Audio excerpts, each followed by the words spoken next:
X Z और D X Z मिलकर pi bond बनाएंगे, लेकिन आई एन ए क्या लेना पड़ेगा, तो क्या हो जाएगा। तो अगर मान लो ऐसा करते, डी एक्स वाई लेते और डी एक्स वाई लेते, तो आई एन ए किसको लेना चाहिए, आई एन ए एक्स या वाई में से कोई हो सकता है, किसको ले लें, एक्स एक्सिस ले लेते हैं। तो क्या बनेगा, डी पाई डी पाई डी डी, और तो अपन ये पढ़ रहे हैं डी डी साइडवेज ओवरलैपिंग। अब साइडवेज ओवरलैपिंग करने वाली कौन सी ऑर्बिटल्स हैं, 5 में से कौन कौन सी करती हैं, D X Z, D Y Z, D X Y. हाँ ये 3 करती हैं, है ना। तो इन्हीं में से कोई 2 लेनी पड़ेंगी आपको। तो मान लेते हैं अपन, देखो मैं बना देता हूँ पहले कैसे होता है, पहले बता दो, मैं बिना एक्स के बनाए, जो ऑर्बिटल के नाम तुमने लिए हैं शुभांगी, उन सब का जो आकार है, जो उनका शेप है, वो ऐसा ही है सबका। एक्सेस चेंज करेंगे नाम चेंज हो जाएगा, हाँ ठीक सर। है, ऐसे ही है इस तरीके से।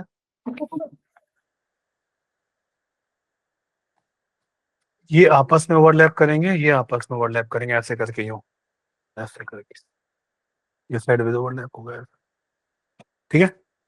फाइनली जो डायग्राम बनेगा वो कैसे बनेगा वो बता देता हूँ मैं आपको। ये एक न्यूक्लियस है, ये एक न्यूक्लियस है, इसके बीच में ऐसे इलेक्ट्रॉन बना देना, क्योंकि पाई बॉन्ड का फॉर्मेशन तो ऐसे ही बनाओगे पाई बॉन्ड। और बाकी ये जो दोनों किनारे वाले हैं ना,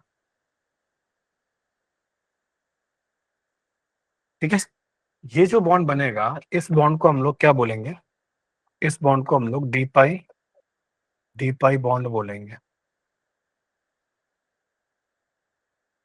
डी पाई बॉन्ड बोलेंगे, ठीक है। हाँ जी। अब आप सवाल ये उठता है कि सर ये कैसे बनाया है, तो इसका आप जो भी नाम बता दो, बताओ भाई। अगर जेड एक्सिस लेके आइए तो इसको ये आई एन है आपका, तो बताओ भाई इसको क्या मान ले, इसको जेड मानो तो फिर इसको भी जेड मानो। तो ये नहीं, ये कौन सी एक्सिस है, एक्स के बाद एक्स मान लेते हैं अगर, तो फिर ये कौन सी है, और ये, तो आप कह रहे हैं कि डी एक्स जेड और डी एक्स जेड मिलकर पाई बॉन्ड बनाएंगे, लेकिन आई एन ए क्या लेना पड़ेगा,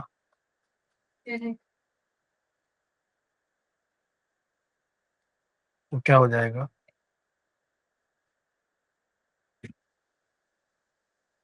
बोलो भाई। तो डी पाई बन जाएगा, लेकिन क्या ऐसा हो सकता है कि Z axis I N A बना रहे और कुछ और चेंज कर लें आप, जो भी आप बोल रहे थे, यहाँ पे एक्स की जगह क्या लिख सकते हैं, इस एक्स की जगह आप वाई लिख सकते हैं, यहाँ वाई लिख सकते हैं, अगर यहाँ पे वाई लिख दिया तो ये क्या हो जाएगा, तो ये डी वाई जेड हो जाएगा, ये भी डी वाई जेड हो जाएगा। तो D Y Z plus D Y Z मिलकर क्या बनाएंगे, Z axis I N A, तो क्या हो जाएगा, बोलो अच्छा। मतलब दोनों डी में से जो एक एक्सेस है वो क्या होना चाहिए, आई एन ए होना चाहिए। हम्म? तो अगर मान लो ऐसा करते, डी एक्स वाई लेते और डी एक्स वाई लेते, तो आई एन ए किसको लेना चाहिए, आई एन ए एक्स या वाई में से कोई हो सकता है, किसको ले लें, एक्स एक्सिस ले लेते हैं। तो क्या बनेगा, डी पाई। अब मैं ये कह रहा हूँ कि मैं आई एन ए जो है ना, I N A X axis कोई रखना चाहता हूँ, कुछ चेंज करूँ यहाँ पे, भाई होगा क्या कि तुम ये एक्स लोगे ये वाई लोगे, तो एक्स तो तुमने फिक्स कर रखा है, यहाँ चेंज कर सकते हो, यहाँ क्या हो सकता है, यहाँ पे जेड आ सकता है ना, तो आप क्या लिख सकते हो, डी एक्स जेड, और